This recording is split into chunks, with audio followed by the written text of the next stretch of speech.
I didn't even know he dropped the album until the narrative became he dropped an album and it sold poorly, so he's a loser. Exactly. But now, how does he outrun that narrative? The only real way that he could do it is by dropping fire music. And realistically, like, how many people are even tapping in with the album to listen? I don't even think fans care about music anymore.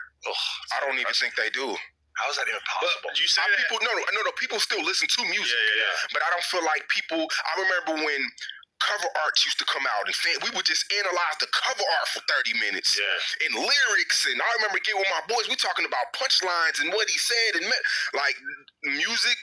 It's not what it's not. And I hate that I am part of this as well, because like I went for a walk, I'm doing some cardio, I decided, you know what, I'm not listening to the podcast, I'm listening to a J. Cole album. And, you know, it's like I really should, like, want to pay attention to this and care. I listened to, like, 3 songs, and it was just so obvious to me that I didn't care. That I just didn't really have it in me to really care about what the fuck he was talking about.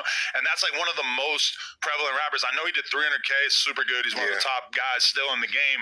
But I just couldn't really bring myself to even want to spend an hour and a half listening to this shit. It's a double album. It's a double problem. It's too much. It's just too much out there. I like what he's doing with the going out to sell the CDs and stuff like that. Yeah, that's cool. That's so him. It's his brand, but he is that guy. So then, as someone who owns, this question for both of y'all then, someone who owns platforms as big as you guys' platforms, what do you guys think that you guys could do to help the music space get back in a better position? Artists, I think first it starts with the fans. Fans, they just don't care. Like, fans, we've seen everything from gay artists to fat artists to skinny artists to artists that got shot 100 times to the fans have seen it all. You're not gonna be gayer than Lil Nas X. You're not gonna be fatter than Big X the Plug. Or the lean dude. Dave Blunts. Okay, yeah, you're never gonna be. Oh, that's the king of fat. We've seen it all. We're in the music space remember when it was Wiz Khalifa? Yeah. It was Big Sean, that whole blog era that they always talk about on Twitter. Yeah. And then Chief Keef came and disrupted the market. Somebody has to come disrupt the market. And it's not gonna come from the internet. It's gonna come from a space where it's real, and then their neighborhood, block, city, region can come behind and tell the internet that this is the real thing. It's gonna everything. Look, when an artist signs now, they do the same 4 things. They're gonna go do a rap radar. They're gonna go do a mic hanging shit. They're gonna go do a TikTok campaign. There's no new. Everybody's doing the same thing. They're all spinning them through the same wheel. You know what I'm saying? The next big star is gonna be from his space. Yeah. He's not gonna run to a rap radar or do a Dirty Glove back. And this is no hate to those platforms, right.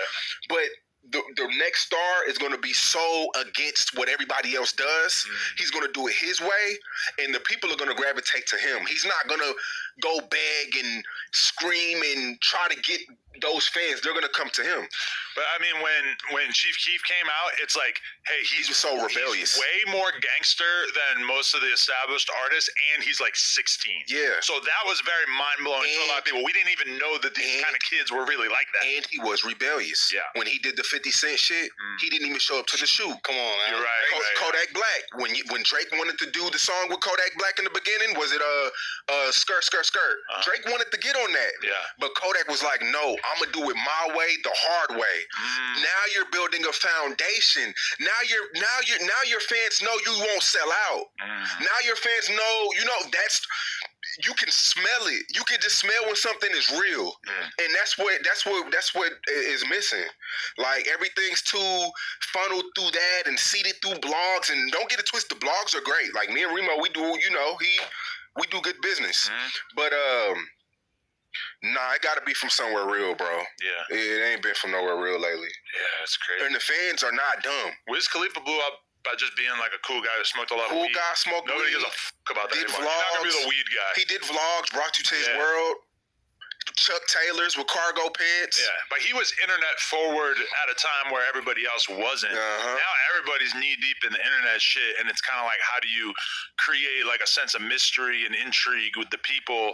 But then also, like you just said, like, you can't just be a rapper. You got to be a streamer. You got to make content. You know, the fans are nosier than ever, bro. Like, That's another thing I feel like artists do wrong. They try to force their music on the blogs, and people got to know who you are. You know what I'm saying? Or where they want to know your story. You have to be packaged right.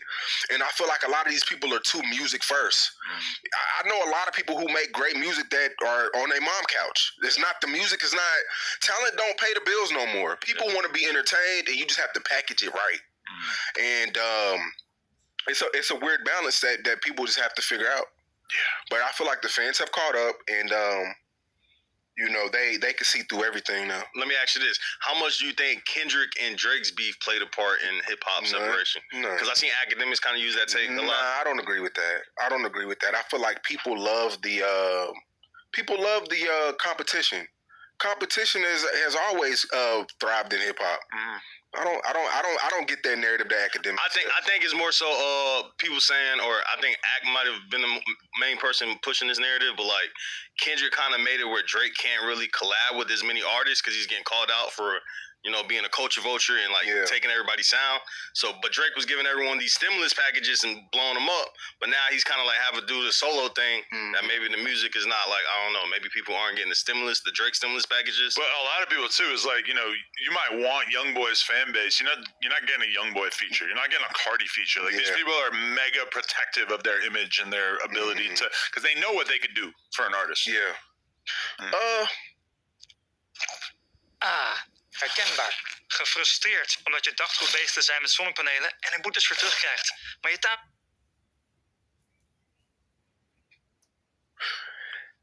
I don't think cosigns help anymore. I don't think cosigns help. I just really feel like the fans don't care as much anymore. And I feel like I get what y'all are saying, but I'm looking at a consumer standpoint and people just don't give a bro. The kids, I got an AAU team. The kids aren't talking about rappers right now. They're talking about streamers. Rappers just aren't the thing. It's so, bro, you got to understand, like, people, and it's funny, I was talking to King Yella about this the other day, but people will rent a Lamborghini and think they're on the same playing field. Yeah, no, I understand what they're saying. As he's mentioning now, the streamers and creators are seeming to be taking over the entertainment industry. People are not listening so much to rappers and musicians like before. Another thing that I've noticed too, there's so many rappers and musicians, especially with the rap, that are too lyrical. People don't really want to be analyzing every sentence you're saying, listening to the sentence 3 to 5 times to fully understand every pun, syllable, simile, and so forth that you mentioned. A lot of people just want a simple listen, something with a good beat and a flow. Not too much lyricism. That's just how I feel on that. It's a little baby. Just because they owned rented a Lamborghini, or people have access to the same thing as rappers do now. It's like I said, fans look at rappers as their peers now. They're no longer up here. The thing that fans were getting from Chief Keef in 2011 is the thing that a lot of those same type of kids are getting from Rakai. Because he's a young-ass kid who actually is really rebellious. He's really seeing hella money. He's super famous. Yeah. And if you want to be a fan of him, you don't have to buy into the music. Like, I don't know if Rakai's ever made music, but it's like his music would not be as impressive. But meanwhile, as a streamer, he can be very engaging. He's edgy. He, like, clearly doesn't give a And I mean, that's kind of almost the problem is for a certain era of streamers is like it's just very quick how these next dudes come up, and streaming is like a zero-sum game more than music. You can listen to a lot of rappers, but as a fan, you're probably going to sit around and watch one streamer for a couple hours. Yeah. So did that make you want to change your business model? Or like, maybe I'm not going to sign more rappers? Because I hear labels are getting into the signing streamers thing. That's why I said earlier, I mean, shout out to 26J, shout out to Hit Kid Fish, shout out to YB and Lil Bro. Tay Barber, Brooklyn Love. Like, it's shout out to the artists that are on the roster. But a name that you didn't say, not to cut you off. Go yeah. We did our thing. I had got him a big bag for 2 projects, and he turned them in already. If you enjoyed that clip, make sure you become a member for only $5 a month. It really